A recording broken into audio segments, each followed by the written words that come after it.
I realize that there is something I need to state clearly before we keep going. In my first video, I introduced my distillery as being in Swissvale, which is a borough in the state of Pennsylvania, which is part of the United States of America. However, by putting these videos online, anyone from anywhere can watch them. You likely see the issue already, but again, I want to state it clearly, so here I go. The videos I have made so far that asked what is a distillery, as well as the future videos I intend to release on distillery operations, are singularly crafted towards distilleries in the United States of America.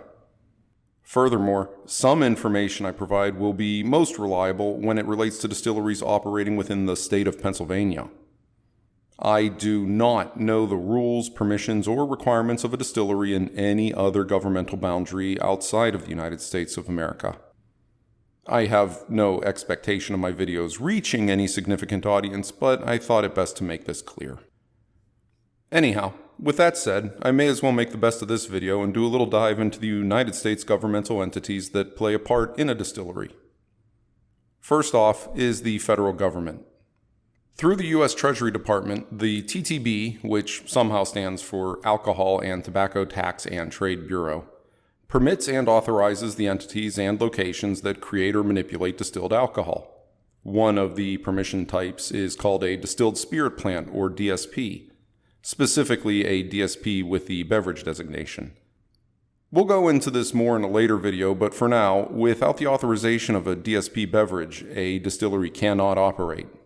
It's worth noting that no entity may distill alcohol without permission from the TTB, and to do so would be a federal crime. If you were going to commit that crime, you better do it in secret, like out in the woods, when it's dark, or at least while the moon is shining a little bit so you can see.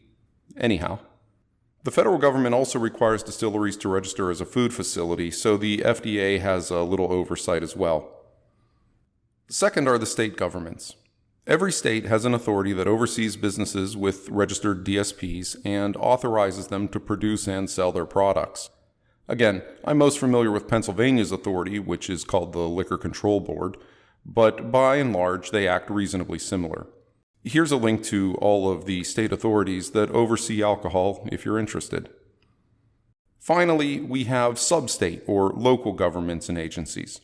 Local governments may have ordinances or zoning restrictions that may need handled prior to opening a distillery, and will also have health departments that will have authority over a distillery's operation.